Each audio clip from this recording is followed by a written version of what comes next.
Hello and welcome to the Wentz Watch Draft Special. I'm Alex Egan. He is Brian Shawn. Over the course of the next half hour, we're going to go out to Chicago, check in with Beth Houle and Lee Timmerman, hear from the analysts about Carson Wentz's future, and a look back at special moments in Carson's life on and off the football field. Before we get to all of that, though, let's take a look back at the last 4 months and how we got to tonight. We're excited about the challenge for tomorrow at 11 o'clock, and also excited to announce that Carson Wentz is going to start a quarterback tomorrow. The last time we saw Carson Wentz in a Bison uniform, he was capping off a 5th straight national championship and collecting his 2nd consecutive Most Outstanding Player award. Wentz didn't fly back to Fargo with the team, instead going straight to work in California to prepare for the next level. He made stops at the Senior Bowl in Mobile, Alabama at the end of January and at the NFL Combine in the middle of February, impressing along the way, before putting the final public workout on display in March at North Dakota State's Pro Day, where he threw 65 scripted throws in front of NFL scouts and the Cleveland Browns' new head coach, Hugh Jackson. At the time, Cleveland held the 2nd overall pick and needed a quarterback. As time went on, the Los Angeles Rams made the move for the top pick in the draft in the middle of April, with many presuming it would be Wentz. But after the Eagles made a deal to get the 2nd pick a week later, it became clear Carson would be one of the top 2 picks. Carson has said publicly that he's worked out with both teams, and both teams have showed interest. Neither team has said who they will pick ahead of tonight's draft. So that's where we are now. Brian, as somebody who's followed Carson's journey from almost the minute he came from Bismarck High to NDSU and now to today, what's going through your mind tonight? It's surreal.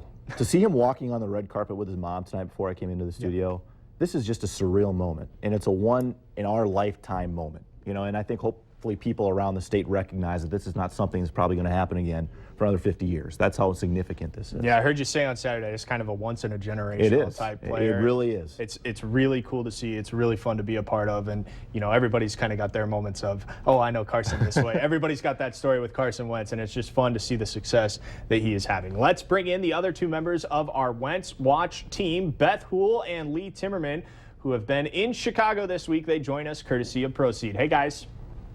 Well, hello from the Windy City. We're at Draft Town for an exciting day today. I think one of the most interesting things for me has been seeing the magnitude of this moment. This isn't just exciting for the state of North Dakota. We've witnessed analysts and Philly media, especially as they all assume he's headed to Philadelphia, grab onto Carson Wentz and welcome him in.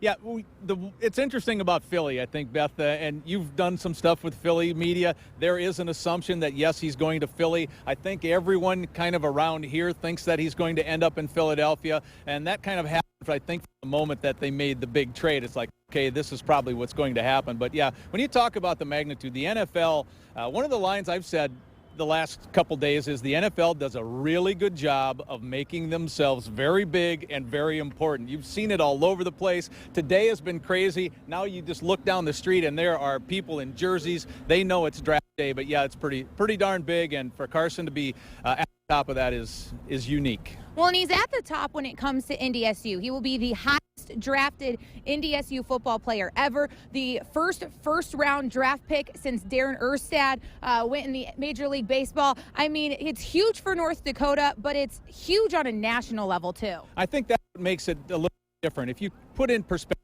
North Dakota thing, some of the stuff that we've talked about, Roger Maris, you go back to Roger Maris, 61 and 61 from a national level, from a guy from North Dakota. It doesn't get much bigger than that, especially baseball at the time. Or you talk about Virgil Hill. He had all kinds of championship fights and won world championship fights, and that was huge for North Dakota. It made somewhat of a splash nationally, but it's not the NFL. Again, the NFL just does things that make themselves out in front of everybody. So I think that's what takes this story and makes it very, very much bigger. So I think you can argue easily that this is the biggest sports story in the history of North Dakota. It's been an honor to be here and cover it for both of us. That's for sure. We're excited to get you guys all the reaction tonight after he goes, either one or two. I'm still holding my breath on that one. So, guys, we'll send it back to you from Chicago.